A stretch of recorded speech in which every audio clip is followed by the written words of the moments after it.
السلام علیکم ورحمۃ اللہ۔ ترجمہ تفسیر القرآن الکریم، سبق نمبر 349، سورہ التوبہ،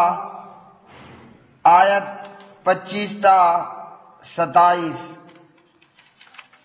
اعوذ باللہ من الشیطان الرجیم۔ لقد نصركم الله في مواطن كثيرة ويوم حنين إذ أعجبتكم كثرتكم فلم تغن عنكم شيئا وضاقت عليكم الأرض بما رحبت ثم وليتم مدبرين ثم أنزل الله سكينته على رسوله وعلى المؤمنين وأنزل جنودا لم تروها وعذب الذين كفروا وذلك جزاء الكافرين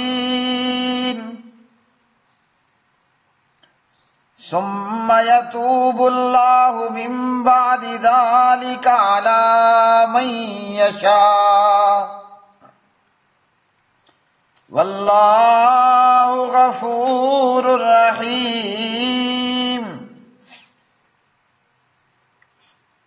بلا شبہ یقیناً اللہ تعالیٰ نے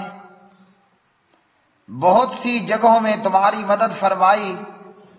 اور حنین کے دن بھی جب تمہاری کثرت نے تمہیں خود پسند بنا دیا، پھر وہ تمہارے کچھ کام نہ آئی اور تم پر زمین تنگ ہو گئی باوجود اس کے کہ وہ فراخ تھی، پھر تم پیٹھ پھیرتے ہوئے لوٹ گئے۔ پھر اللہ تعالیٰ نے اپنی سکینت اپنے رسول پر اور ایمان والوں پر نازل فرمائی، اور وہ لشکر اتارے جو تم نے نہیں دیکھے، اور ان لوگوں کو سزا دی جنہوں نے کفر کیا، اور یہی کافروں کی جزا ہے۔ پھر اس کے بعد اللہ تعالیٰ توبہ کی توفیق دے گا جسے چاہے گا، اور اللہ تعالیٰ بے حد بخشنے والا نہایت رحم والا ہے۔ لقد، البتہ تحقیق، نصرکم اللہ، مدد کی تمہاری اللہ تعالیٰ نے، فی مواطن کثیرہ، بہت سی جگہوں میں، ویوم حنین، اور حنین کے دن بھی، اذ، جب کہ اعجبتکم، خوش فہمی میں ڈال دیا تھا تمہیں، کثرتکم، تمہاری کثرت نے، فلم تغنی، چنانچہ نہ وہ کام آئی، عنکم، تمہارے، شیئن، کچھ بھی، وضاقت، اور تنگ ہو گئی، علیکم، تم پر، الارض، زمین، بما رحبت، باوجود اپنی فراخی کے، ثم، پھر، ولیتم، تم لوٹے، مدبرین، پیٹھ پھیرتے ہوئے، ثم، پھر،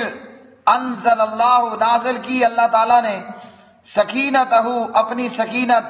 علی رسولہ، اپنے رسول پر، وعلی المؤمنین، اور مومنوں پر، وانزل، اور اس نے نازل کیے، جنودن، ایسے لشکر، لم تروہا، نہیں تم نے دیکھا انہیں، وعذب، اور اس نے عذاب دیا، الذین، ان لوگوں کو جنہوں نے، کفروا، کفر کیا، وذالک، اور یہی، جزاء، سزا ہے، الکافرین، کافروں کی، ثم، پھر، یتوب، توجہ فرمائے گا، اللہ، اللہ تعالی، من بعد ذلک، اس کے بعد، علی من، جس پر، یشاء، وہ چاہے گا، واللہ، اور اللہ تعالی، غفور، بہت بخشنے والا، رحیم، نہایت رحم کرنے والا ہے۔ پیارے بھائیوں اور میری بہنوں، آج کا سبق قرآن مجید فرقان حمید کی یہ آیات بینات، ان آیات میں اللہ پاک پروردگار نے غزوہ حنین کا ذکر فرمایا۔ فتح مکہ کے بعد غزوہ حنین، فتح مکہ کی فتح کافروں کے لیے ایک اچانک ضرب تھی جس پر عرب ششدر رہ گئے اور مسلمانوں کی اس فتح اور کامیابی کو وہ ناکامی میں نہ بدل سکے۔ تو ان لوگوں نے مل کر مسلمانوں پہ اکٹھے ہو کر حملہ کرنا چاہا، اور پیارے نبی علیہ الصلوۃ والسلام کے جاسوس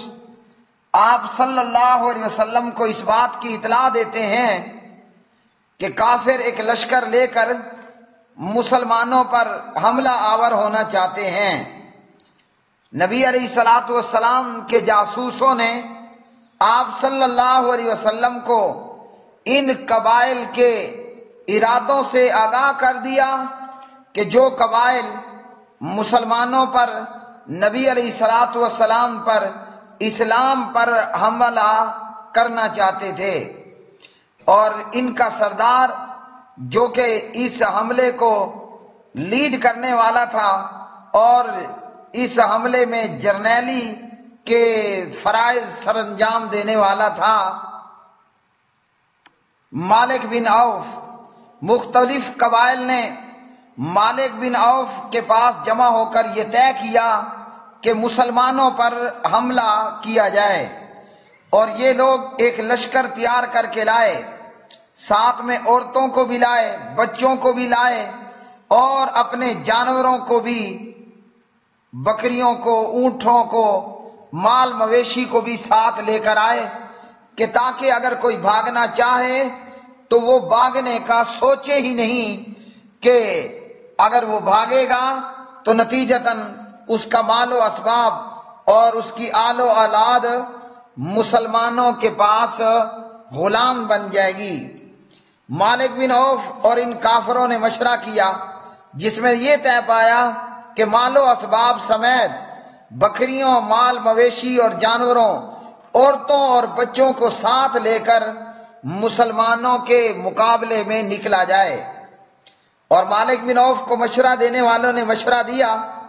کہ عورتوں، بچوں اور جانوروں کو، مال مویشی کو ساتھ نہ لے لیا جائے، لیکن مالک بن عوف نے، ان کافروں کے لشکر کے اس جنرل کمانڈر نے یہ مشورہ مسترد کر دیا اور مشورہ دینے والے سے کہا کہ تم بوڑھے ہو اور تمہاری عقل بھی بوڑھی ہو چکی ہے۔ ادھر کافروں نے اپنے جاسوس بھیجے کہ مسلمانوں کے حالات معلوم کرنے کے لیے، لیکن جب یہ جاسوس واپس آئے تو ان کی حالت خراب تھی۔ مالک بن عوف نے کہا کہ کیا ہوا، تمہاری حالت خراب کیوں ہے؟ وہ کہنے لگے کہ ہم نے گھوڑوں پر سفید انسان دیکھے ہیں، مطلب مسلمانوں کی مدد کے لیے اللہ کے فرشتے اور ملائکہ اتر چکے تھے۔ ان آیات بینات میں اللہ سبحانہ و تعالیٰ نے فرمایا کہ اللہ نے تمہاری بہت سی جگہوں پر مدد فرمائی ہے۔ یہ مدد اللہ نے بدر کے مقام میں بھی فرمائی، احد کے مقام میں بھی فرمائی، خندق احزاب کے موقع پر بھی فرمائی، فتح مکہ کے موقع پر بھی، اور حدیبیہ کے موقع پر بھی، بہت سی جگہوں پر اللہ سبحانہ و تعالیٰ نے مدد فرمائی، بلکہ ایمان والوں کی اللہ سبحانہ و تعالیٰ ہر میدان میں ہی مدد فرماتا ہے۔ اور اللہ نے ذکر کیا کہ اللہ رب العالمین نے حنین کے جنگ کے موقع پر بھی تمہاری مدد فرمائی، اور اس دن حنین کے موقع پر مسلمانوں کو یہ خیال ہوا کہ آج تو ہماری تعداد بہت زیادہ ہے۔ مسلمانوں کا لشکر، نبی علیہ الصلوۃ والسلام 12,000 کا لشکر لے کر حنین کی طرف نکلتے ہیں، اور یہ ایک بہت بڑی تعداد تھی کلمہ پڑھنے والے مسلمانوں کی ان کافروں کے خلاف۔ 10,000 کا وہ لشکر جو نبی علیہ السلام مدینہ پاک سے، مدینہ طیبہ سے فتح مکہ کے لیے لے کر آئے، اور 2,000 کا لشکر مزید وہ مکہ سے مسلمانوں کے ساتھ شامل ہوا۔ یوں ایک بہت بڑی تعداد حنین کے موقع پر مسلمان لشکر کی ہوئی، جبکہ مسلمانوں کے مقابلے میں دشمن کی تعداد، مالک بن عوف کافروں کے لشکر کی تعداد وہ فقط 4000 کے قریب تھی۔ مسلمان ان سے 2 گنا زیادہ تھے، یعنی مسلمان 4 کی بجائے 12000 کے تعداد میں تھے۔ تو جب پیارے نبی علیہ الصلوۃ والسلام لشکر کو لے کر چلے تو بعض لوگوں کے خیال میں آیا کہ آج تو ہماری تعداد بہت زیادہ ہے، آج ہمیں جو ہے وہ شکست نہیں ہوگی۔ اللہ سبحانہ و تعالیٰ پر بھروسہ کرنے کی بجائے اپنی تعداد پر گھمنڈ ہوا، لیکن جب مقابلے کے لیے نکلے اور گھاٹی میں اترے، مالک بن عوف جو پہلے ہی وہاں پہنچ چکا تھا، وہ ان پہاڑی دروں اور پہاڑی چوٹیوں پر اپنے نشانہ باز ماہر تیر انداز بٹھا چکا تھا۔ مسلمان جو ہی وادی میں داخل ہوئے، اوپر نیچے آگے پیچھے دائیں بائیں سے مالک بن عوف کے اس لشکر نے، تیر اندازوں نے مسلمانوں پر حملہ کر دیا، اور پھر جب کوئی راہ سمجھ نہ آئی تو مسلمانوں کا لشکر وہ تتر بتر ہوا اور بکھر گئے اور پیچھے کو بھاگے۔ اس نازک صورتحال پر جناب نبی کریم صلی اللہ علیہ وسلم ڈٹے رہے اور میدان میں ہی رہے، اور آپ صلی اللہ علیہ وسلم یہ کہتے رہے، انا النبی لا کذب انا ابن عبد المطلب، میں نبی ہوں، یہ جھوٹ نہیں، میں عبد المطلب کا بیٹا ہوں۔ لیکن دوسری طرف سے مالک بن عوف کافروں کے لشکر سے اس تیز آندھی طوفان کی طرح تیر اندازی ہوئی کہ مسلمانوں کو سمجھ نہ آئی کہ اب کریں تو کیا کریں، اور نبی علیہ الصلوۃ والسلام کے جانور کی، آپ کی سواری کی، آپ صلی اللہ علیہ وسلم کے خچر کی لگام ابو سفیان بن حارث رضی اللہ تعالی عنہ نے اور جناب عباس رضی اللہ تعالی عنہ نے پکڑ رکھی تھی کہ خچر کو دونوں روک رہے تھے کہیں یہ تیزی میں آگے نہ بڑھ جائے۔ پیارے نبی علیہ السلام نے اپنے چچا جناب حضرت عباس بن عبد المطلب رضی اللہ تعالی عنہ سے کہا کہ پکار کر صحابہ کرام کو بلند آواز سے بلاؤ اور پکارو۔ تو جناب عباس، جن کی آواز بہت بلند تھی، بلند آواز سے پکار کر کہا کہ او درخت والو، بیت رضوان والو کہاں ہو؟ جب صحابہ کرام نے یہ آوازیں سنی تو وہ واپسی پیچھے کو ہٹتی ہوئی فوج یوں اپنے کمانڈر ان چیف جناب محمد الرسول اللہ صلی اللہ علیہ وسلم کی طرف پلٹی، جیسے گائے اپنے بچے کی طرف مڑتی ہے اور واپس کو پلٹتی ہے۔ ادھر سے جناب عباس مسلمانوں کو پکارتے رہے اور مسلمان واپس نبی علیہ الصلوۃ والسلام کی طرف جمع ہوتے رہے، اور آپ صلی اللہ علیہ وسلم نے ایک مٹھی اٹھائی اور کنکریوں بھری یہ مٹھی کافروں اور دشمن کی طرف پھینکتے ہوئے فرمایا، شاہت الوجوہ، چہرے بگڑ جائیں۔ یہ مٹھی اس طرح پھیلی کہ کوئی بھی کافر دشمن ایسا نہ تھا کہ جس کی آنکھ میں یہ نہ پہنچی ہو۔ پھر مسلمان واپس پلٹے اور خوب جم کر لڑے، اور پیارے نبی علیہ الصلوۃ والسلام نے جب کافروں کے خلاف ان الفاظ کے ساتھ بد دعا کی تو مسلمان جو پہلے بکھر چکے تھے اور پیچھے کو پلٹ چکے تھے، دوبارہ کو واپس پلٹے اور جم کر لڑے، یہاں تک کہ اللہ سبحانہ و تعالیٰ نے جناب نبی کریم صلی اللہ علیہ وسلم کے لشکر کو فتح یاب فرمایا۔ صحیح مسلم کتاب الجہاد حدیث نمبر 1775 1775۔ اور اللہ سبحانہ و تعالیٰ نے اپنے فضل اور اپنی رحمت سے مسلمانوں کو فتح یاب فرمایا اور کافر مسلمانوں کے ہاتھوں عذاب سے دوچار ہوئے اور ان کو شکست فاش ہوئی. بہت ساری عورتیں، بچے اور اسی طرح مال و اسباب مسلمانوں کو مال غنیمت میں ملا. صفی الرحمان مبارک پوری الرحیق المختوم صفحہ 566 پر لکھتے ہیں مال غنیمت میں 6000 قیدی تھے، 24,000 اونٹ اور 40,000 سے زیادہ بکریاں اور اسی طرح چاندی 1000 اکیا یعنی 1,60,000 درہم. یہ سارا کچھ مسلمانوں کو حنین کی جنگ میں مال غنیمت کے طور پر حاصل ہوا. اور کافی سارے کافر وہ بھاگ کر فرار ہوئے، کسی نے کسی طرف راہ لی تو کسی نے کس طرف راہ لی. مسلمان دستے ان کے پیچھے بھاگے، کئیوں کو قتل کیا اور کئیوں کو قیدی بنا کر واپس لے کر آئے. اور اس مال غنیمت کو نبی علیہ الصلوۃ والسلام نے زیادہ تر مال ان لوگوں کو دیا جو نئے نئے مسلمان تھے. اور اس غزوے کے اندر پیارے نبی علیہ الصلوۃ والسلام نے اور آپ کے صحابہ نے پوری جواں مردی کے ساتھ کافروں کا مقابلہ کیا. اور جب انصار کے لوگوں نے یہ سوچنا شروع کر دیا کہ نبی علیہ السلام نے اپنوں کو زیادہ نوازا اور ہمیں ان کے مقابلے میں کم دیا، تو پیارے نبی علیہ الصلوۃ والسلام انصار کی جماعت میں آئے اور خطبہ دیا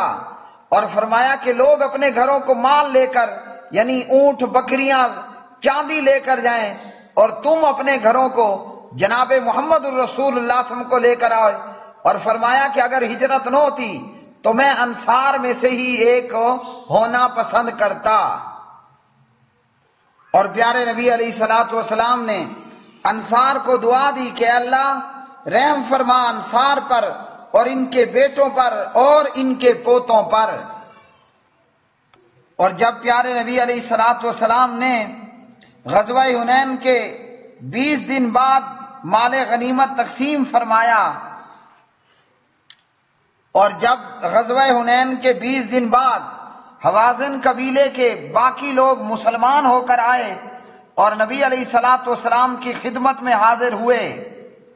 تو پیارے نبی علیہ السلام کا کیونکہ ان لوگوں سے رضائی رشتہ بھی تھا کہ آپ کی رضائی والدہ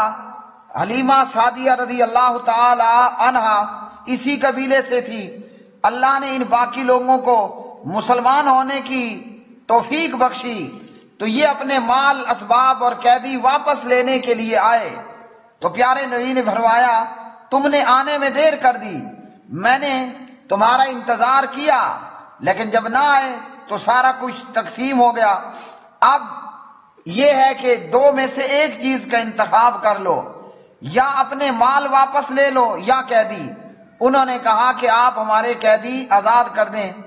چنانچہ آپ صلی اللہ علیہ وسلم نے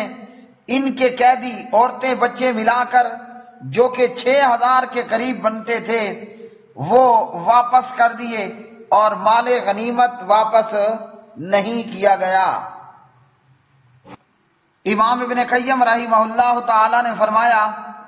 اللہ تعالیٰ نے عرب کے غزوات کا آغاز بدر سے اور خاتمہ حنین سے کیا، اور حنین کے مارکے کے ساتھ ہی عرب کا مسلمانوں کے مقابلے میں جنگ کرنا وہ دم توڑ گیا اور ختم ہوا. پہلی جنگ نے عرب کو خوفزدہ کیا اور آخری جنگ نے ان کی قوت کا ٹوٹلی خاتمہ کر دیا، اور جو قتل ہوئے وہ قتل ہوئے اور باقیوں کے لیے اسلام میں داخل ہونے کے سوا کوئی چارہ نہ ہوا. اور غزوہ حنین سے مسلمانوں کو یہ سبق ملا کہ جنگ میں فتح یابی وہ کثرت یا قلت کی تعداد پہ نہیں ہوتی، بلکہ فتح و کامرانی وہ اللہ کی مدد سے اور اللہ پر بھروسہ کرنے سے ہوتی ہے. تو کبھی بھی مسلمان اپنی تعداد پہ گھمنڈ نہ کریں. بدر میں 313 تھے، اللہ نے فتح و کامیابی عطا فرمائی، اور حنین کے موقع پر 12,000 تھے جبکہ دشمن 4,000. لیکن مسلمانوں میں بھگدڑ ہوئی اور مسلمان پیچھے کو پلٹے، لیکن پھر اللہ نے اس شکست کو فتح میں تبدیل کیا اور حنین کے موقع پر بھی مسلمان سرخرو ہوئے، کامیاب ہوئے، کامران ہوئے. جو شہید ہوئے وہ اللہ کی جنتوں میں پہنچے اور جو غازی ہوئے وہ بہت سا مال غنیمت لے کر واپس لوٹے. تو کبھی بھی مسلمان